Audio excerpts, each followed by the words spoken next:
All right, so this will be good for me Dude, because then I have the. You have created hell on Earth. You are burning the ground up. Sir, I need you to calm down. Sir, we need to work together to save the globe. Sea levels? Literally, everything is melting. Everything's melting around us. It's like a refrigerator. Now it's not. I don't live in Ohio. I live in Florida. As the environmentalist, I cannot let this stand, you oil tycoon. You are single-handedly causing 60%.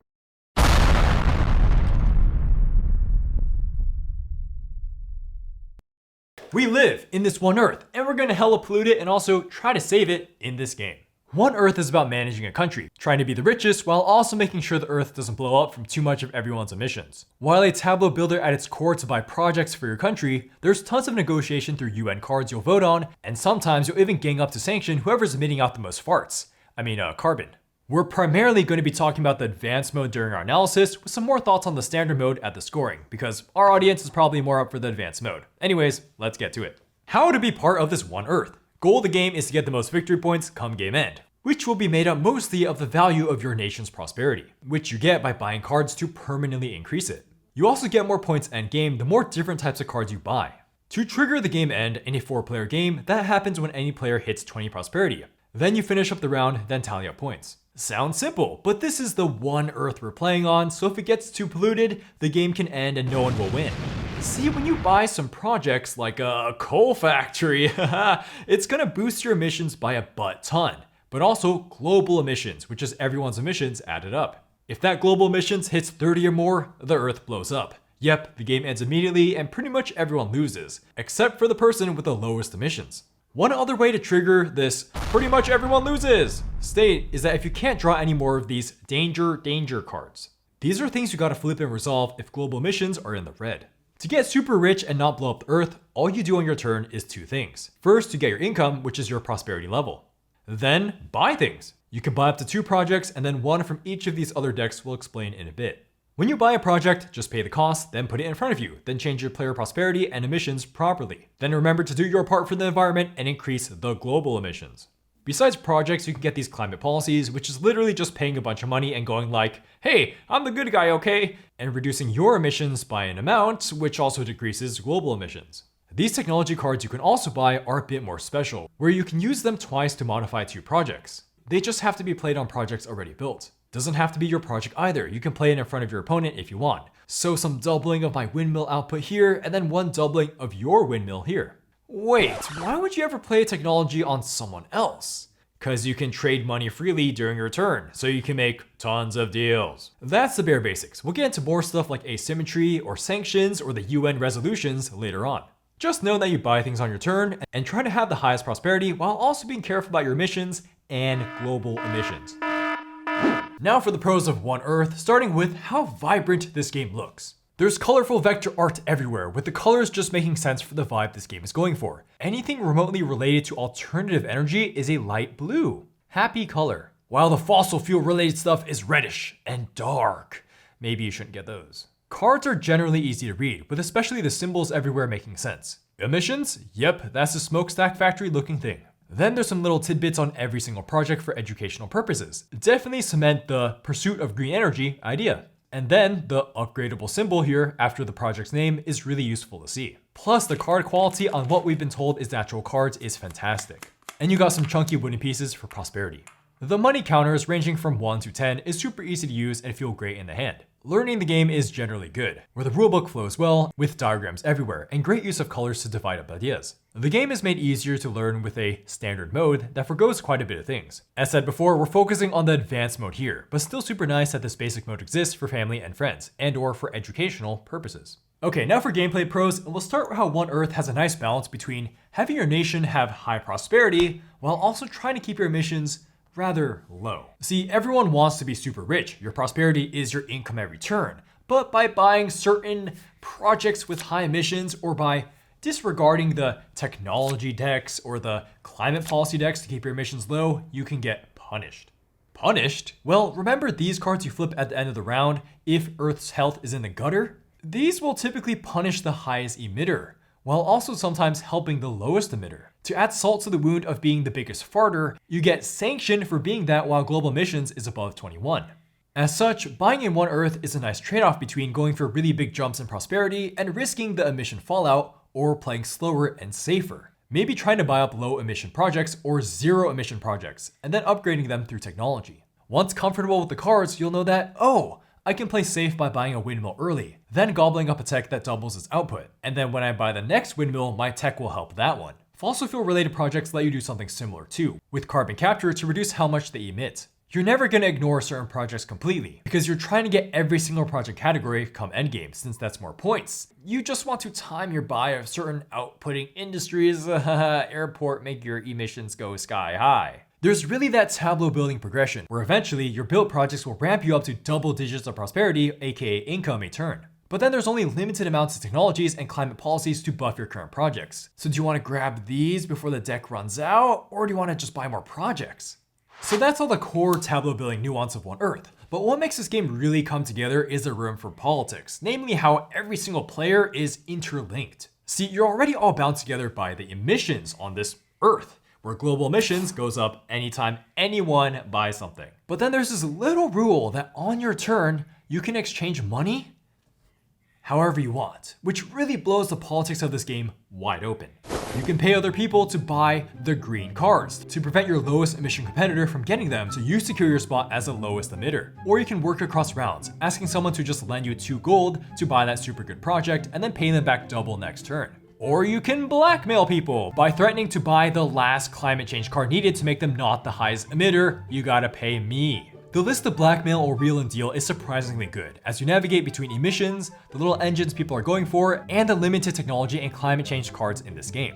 Wait, but then there's another layer to the politics, where after every round, we're all gonna become the United Nations. So how's that for negotiating theme? So first off, if you're the highest emitter when global emissions are 21 or more, you get smacked with a sanction. This is brutal for your country, which makes your next turn's income capped at 4, so economic sanctions. But again, politicking comes in, where once you get that sanction card, you can go like, okay, hear me out. I know I've been a bad boy, but my country is going to turn over a new leaf.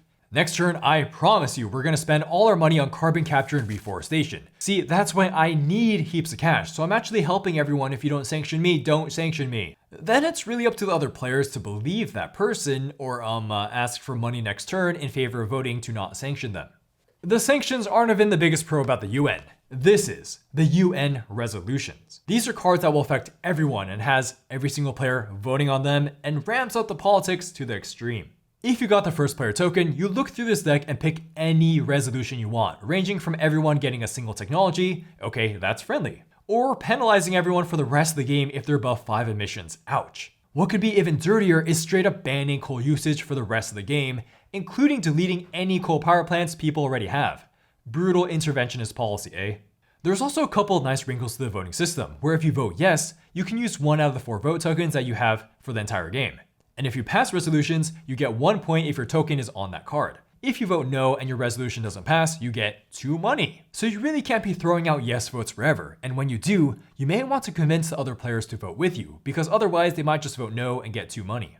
When there's a tie is when things get interesting, where you try to convince a non-player country in the UN, so basically just bribing a bunch of third world countries or something to take your side. Highest bid gets that side's vote. Wow, so then since this UN voting is at the end of the round, that means you might want to save money and not spend it on your turn for tableau building if you think things will get a little hairy with the voting here. And we gotta give a really fun shout out to colonizing Mars. Yeah, let's get aboard Noah's Ark, where to fund the hilarity, you also need money come end turn. It just requires players to throw money at it to get it to 8 coins, and if you contributed 3 or more, when Earth blows up, you don't lose the game because you're on frickin' Mars. Holy moly, you're actually a super rich country. You just paid a bunch of money and didn't care about blowing up the Earth because you just shot up through the atmosphere and escaped. There's only 1 copy of each resolution in the game, and remember, you look through the deck and pick one you want. So there's counterplay in scanning the board and possibly wasting resolutions that others might find useful on a later turn. Resolutions will even affect projects that aren't directly upgradable, like buffing schools permanently. The thing that really seals all the politic play together is the asymmetry, where there's 6 different leader characters in the game that are all pushing in slightly different directions for endgame scoring to make voting motivations varied. Like this energy tycoon just loves fossil fuel projects to get 5 extra points out of them. Well, maybe you'll vote for them to stay sanctioned, which will discard their highest emitter fossil fuel project so they don't get 5 extra points for that coal plant come end game. Or the environmentalist is frequently trying to do sneaky things in the name of justice to get their emissions the lowest for more points endgame. The one that is the most negotiation heavy is the diplomat, which really encourages some creative play. See, at the end of the game, you get 2 extra victory points for each resolution you passed, meaning 3 points instead of the normal 1. Wow, this is pretty good. So the diplomat usually wants to keep money on hand to convince others to vote with her. And she has a nice once per game to veto any single resolution. The final pro is how much the gameplay meets the theme for such an environmentally charged game called What Earth. It's pretty fantastic how much it happens everywhere. Okay, disclaimer, things on our complex floating rock are not integers in prosperity or emissions that move up numbers once when bought and don't have to be repaired or have any other consequences. We're no environmental experts, but it's pretty safe to say that our Earth is too complex to truly be accurately reflected by buying cards in any shortish game. Well, with that being said, it's definitely really thematic what you're doing in this game. Like, oh ho ho ho, stinky farm is kind of sustainable, but you can ranch it up for even more stink. Or clothing and textiles, not so good for the environment. Hydroelectricity, oh yeah, that's good. Nuclear power plant, even better. Players are constantly lobbying each other with sweet lies, trying to butter each other up, meanwhile grabbing as many climate policies as possible to save the environment, but more specifically, make their country's emissions look nice and low. How about, oh, I'm a super rich military general who pollutes like crazy, so I want to escape to Mars with a bunch of manufacturing. Let me just pass this bill with all my money since we don't have the vote on me just building rocket ships. The gameplay is really stressing, yeah, the environment is important, but money is what makes things happen. And I have to convince the world to vote resolutions in my country's favor. Yeah, crazy thematic here. So now for the cons of One Earth. FYI, we do have a pre-production copy, so I'm assuming a lot of things will get cleaned up with the components. Like we didn't have an insert and we didn't have plastic bags, and then these cloth bags are nice quality, but don't really hold all the tokens too securely. And it looks like these tokens would be large chunky wooden pieces come natural printing, which is nice because they're already starting to wear down. Let's start with a little bit of rulebook concerns, even though we were praising it for being easy to learn the game with. So the game splits off the advanced section rules in a red box, but then also has some exclamation mark areas that are also red boxed, that are supposed to be special red boxes with the word note. But then sometimes there is an exclamation mark, but then no word that says note? That's weird. It makes you think that this exclamation mark is referring to something else, but it's actually just a frustrating typo. Then there's an area that if the majority of the group agrees to sanction a player, they keep the sanction card. But then if the majority agrees to not sanction the player, discard the sanction. So what happens if you're playing with 4 players and then the vote is tied? We're assuming that the player keeps the sanction. Then the reference card is missing the important ability on your turn to clear all the projects by spending 2 money, which doesn't sound initially that useful, but it's incredible late game to get the last projects you needed if you have a lot of sitting cash. Plus, things are ridiculously small on this card, especially the scoring table, so this card could have been bigger. Then we have some symbol wonkiness, like the Energy Tycoon missing a fossil fuel icon here. Or to speed up visuals, anywhere where it says 1 prosperity, it could have just been the prosperity icon, which is used a lot anyways. Or how about the environmentalists? Just give him the emission symbol. And then this entertainment symbol is pretty hard to see clearly. Maybe the masks could be more outlined. For the board, we see a really big missed opportunity to put marks on the tracker for when sanctions happen, namely space 21. It can be easy for newcomer groups to forget giving out the sanction card, especially when global emissions can be constantly going up and down all game. Also, it would have been nice to see a line for going above 5 on emissions, to remind players that if you go over 5 emissions, you get penalized by 1 victory point come end game for each number that you are above 5. Oh, and then for some reason, there's no mall for this technology, but only a large mall, probably just a typo. Then let's talk about these technology and climate policy decks. They're not decks in a normal sense, rather they're all public and you need to sift through them when you buy something. This is super clunky for newcomers because even though the cards are simple, with duplicates with only 8 different names to know, you're not going to know what they are at first and have to sift through the deck on your turn. This could get really helped by having another reference card or small sheet that just shows what they all do. UN resolutions also have this reading through deck problem, where you sift through all 9 when picking one. These are definitely more complex than the technologies, leading to a bit of analysis paralysis in what is otherwise a streamlined game. There's going to Mars that doesn't require votes, but instead money, which requires careful thought, and resolutions are all one-time use. So if they get rejected, they're gone from the game forever. Oh, and picking the wrong resolution and trying to pass it and having everyone else say no gives them all 2 money and you 0 money, so there's also that.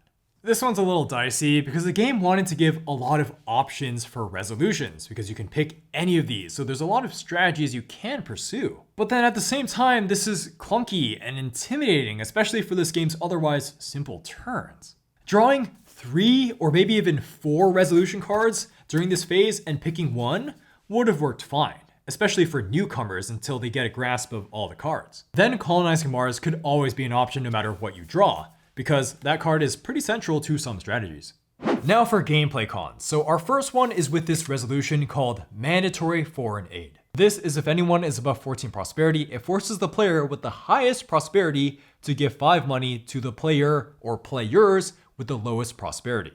So giving away 5 money when you have 14 income is fine, but giving away 10 money, 5 to each of 2 players who are tied for lowest prosperity, is a little too rough because you didn't even vote on this resolution. Okay, sure, you can technically make a deal with someone not to play this card, but the fact that once chosen it just goes off for free is pretty whack in a game with voting in it as a mechanic. This should really require at least some type of modified vote or way to swing it, or transfer less money if you got more than one person at the lowest prosperity. Then let's talk about the leader balance, starting with this character, the Entertainer. She has some overpowered design, where once per game she can tap herself to give herself +2 prosperity and +2 emissions for free. This is insane for tempo, because it's basically the same thing as getting a 4 gold cost project for free. The extra emissions from this don't hurt her that much because you just use the extra money you got and pour it into these climate policy cards. She is not utterly unplayable in 4 to 5 players, with politics being so integral to gameplay. But in 1 to 2 player, she's just so bonkers good because that mode is all about economy. To fix her, the emissions consequence should have been moved up to 3 or maybe 4. Or give her some prerequisite, like she must have a bunch of entertainment projects to do this. Or make the ability really weak early game and then stronger late game so there's some nuance to when to tap it. Compare her to the military general, who's just pretty weak. See, he gets point benefits for building manufacturing projects, which give him both high prosperity and high emissions. High emissions isn't as bad for this guy because he has a once per game to protect himself from one single critical event when global emissions are in the red. Then you're supposed to just end the game before the other critical events hurt you too badly. This is a fine idea. It's cool to have characters that are trying to rush the game end so everyone else has to play around them a bit differently. Problem is that sanctions hurts this guy extremely hard, since he's probably going to be the highest emitter, and the sanctions can discard one of his manufacturing projects, which hurts him even more. Sure, you can have this guy try to politic his way out of this, but if he doesn't, he's in such a poor position. He really should have at least some way to protect himself from sanctions once. So for time length cons, this is where the multiplayer advanced mode is definitely not true to time. Instead of 20 to 40 minutes, it's more like 1 to 2 hours, depending on how much your group wants to negotiate. After all, you can make any deal.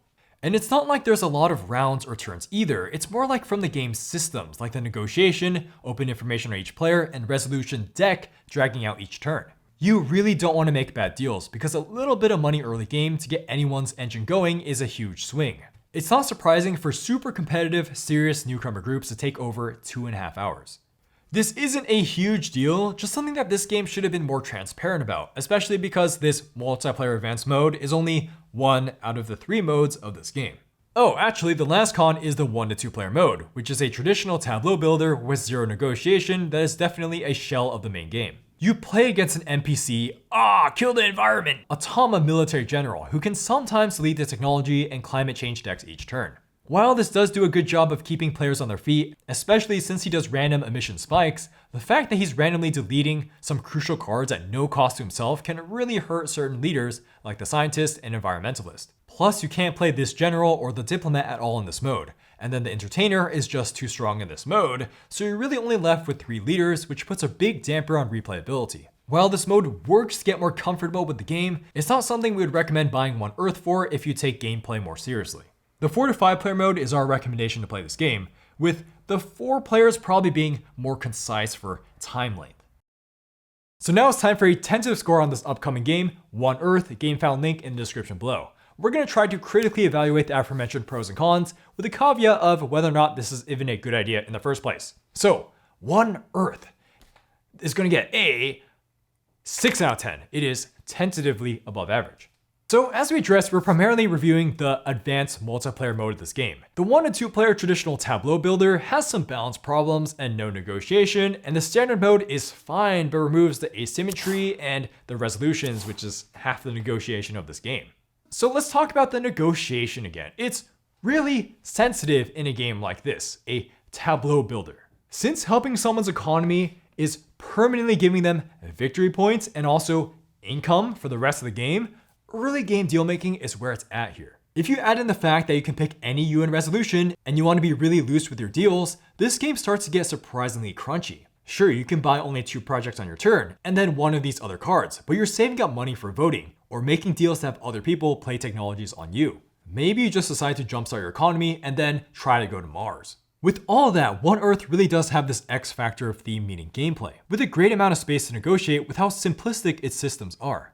It's just that to make that all work, the resolution deck ends up being clunky in practice. Yeah, you can have different approaches to each game with different leaders, or how you get really rewarded by memorizing the resolutions. But then these Earth falling apart decks are so simple in general, with one of them only being 3 cards, and the other one just adding or subtracting income. Yes, you do get rewarded for memorizing these cards, but they don't particularly lead to interesting game states. But replayability could be easily increased by just swapping out these decks with expansion decks, or maybe just swapping this climate policy deck out, because this one is also pretty darn simple. One Earth is also really group dependent. It's easy to learn with intuitive buying, but tricky to play well with the negotiation. And the more you don't expect it to be a traditional tableau builder, the better. It's best when you can play United Nations Simulator, where money is constantly changing hands, and promises and blackmail is being spewed left and right. Cause isn't it so crazy thematic that the UN meets every year or so and goes, hey, what the heck is going on with the environment? You, economic stations. So if you're looking for a game with incredible environmental theming and surprisingly good negotiation space, and don't mind some weird balance issues or component clunkiness to get there, this could be for you. And in fact, the advanced mode could actually be great with some tweaks. My personal score for One Earth is going to be a 7 out of 10. I have a good time with it. Okay, so once in a while, there comes along a game I just don't really know how to feel personally about. Root was one of them for a long time. Tigris and Euphrates was also another. So after playing One Earth with different player counts and multiple times, I finally settled on a 6, let's just say 7 out of 10 personal score. Right off the bat, I love the theme and project art, where it really does feel like I'm playing stuff to affect the world, which is paired with a really fun push and pull of emissions while also getting some satisfying progression. Then, enter the negotiation, which ends up being awesome deal-making potential everywhere. I'm gonna give such a big nod to the UN at the end of each round, where One Earth really feels like mini TI4, where you're picking and voting on agendas that can affect the rest of the game, and everyone is on their feet to accept or offer deals. The negotiation just seeps its crazy tendrils in everything. It's astonishing. You're no longer just purely investing in tableaus, because the negotiation with said cash can swing the game more. Needless to say, One Earth has some incredible player interaction. Definitely the most I've had from a tableau builder, kind of giving me the best of both worlds of some Euroness with the cutthroatness of voting and targeting players with the resolutions. I was really shocked that this game could reach highs of an 8 out of 10, maybe even 9 out of 10 when the negotiation pops off, where everyone at the table just gets how you're supposed to politic with intuitive systems, and you're all laughing and pointing fingers around a table while planning your secret strategy.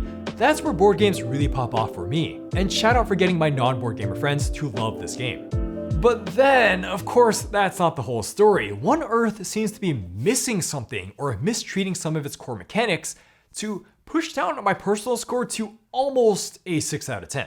So first, One Earth ends up feeling too long for what it is. It can easily be more than 1.5 hours as addressed in the cons. It really grinds my gears when players, even myself, have the responsibility of picking up a deck of cards and choosing a super important resolution that really affects the rest of the game. No duh, you're gonna take that seriously, but this process happening round after round is not fun to wait for. Negotiation can also be kind of funny, because the game only has about 5 to 7 turns of income for each player, with not really a way to directly attack someone, so making the right deal is extremely important to not snowball players. So you're gonna play super safe in making deals where you'll know pretty quickly if you get ripped off, with no randomness to blame, so again, dragging out the time length. Speaking of randomness, I wish this game had more ingredients to allow for more varied board states, because these climate policy decks, and then these decks of warning events and critical danger events are so small and already beginning to bore me. There's also no secret reveal you can do as a player at the end of the game, making endgame scoring feel